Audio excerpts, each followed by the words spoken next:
Hello and welcome to another episode of Satoshi's 365 Days of Bitcoin History.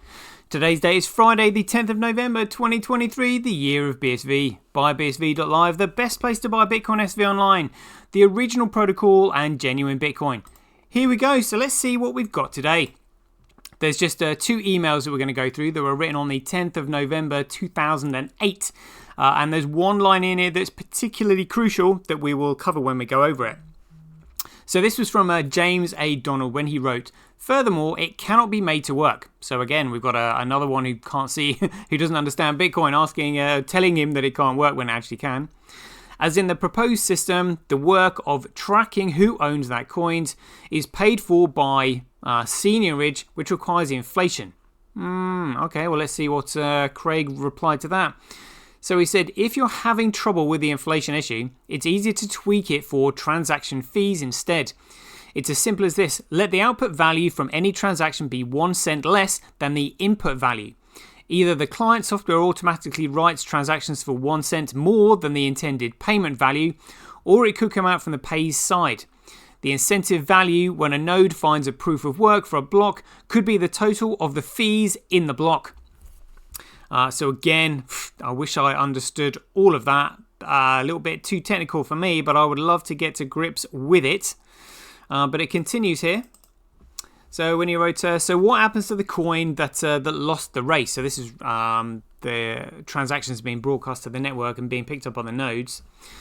He's continued here saying it's a bit harsh if the guy who came second is likely to lose his coin.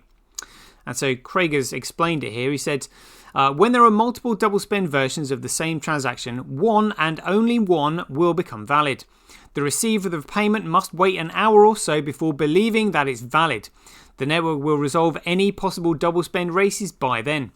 The guy who receives the double spend that became invalid never thought that he had it in the first place.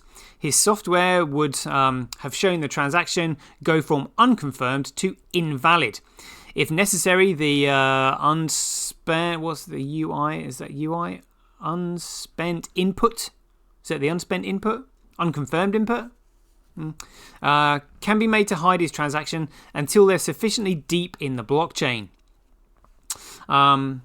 Then he wrote, further, your description of events implies restrictions on timing and coin generation, that the entire network generates coins slowly compared to the time required for news of a new coin to flood the network.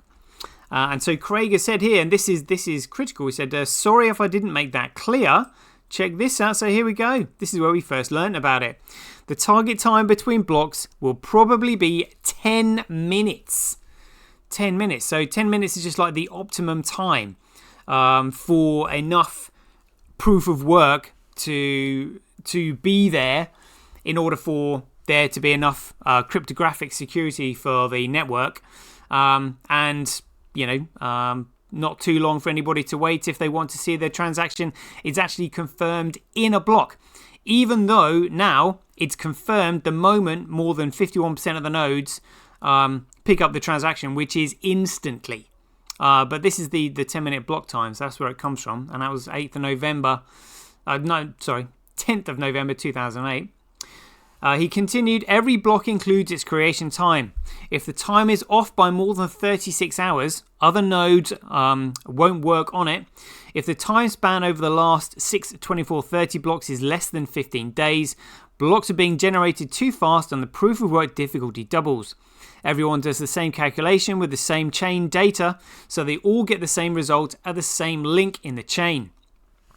And then this other chap continued asking, we want spenders to have certainty that their transaction is valid at the time it takes a spend to flood the network, not at the time it takes for branch races to be resolved. And Craig wrote, instant non-repudiatability is not a feature. It's still much faster than existing systems. Paper checks can bounce up to a week or two later. Credit card transactions can be contested up to 60 to 180 days later. Bitcoin transactions can be sufficiently irreversible in an hour or two. And then the chap continued with his questioning sort of thing. He said, if one knows it is ignoring all the spends that it does not care about, it suffers no adverse consequences. And Craig said, with the transaction fee based incentive system I recently posted, nodes would have an incentive to include all the paying transactions they receive. And there we go. So that was the 10th of November 2008. And here we go. The target time between blocks will probably be 10 minutes.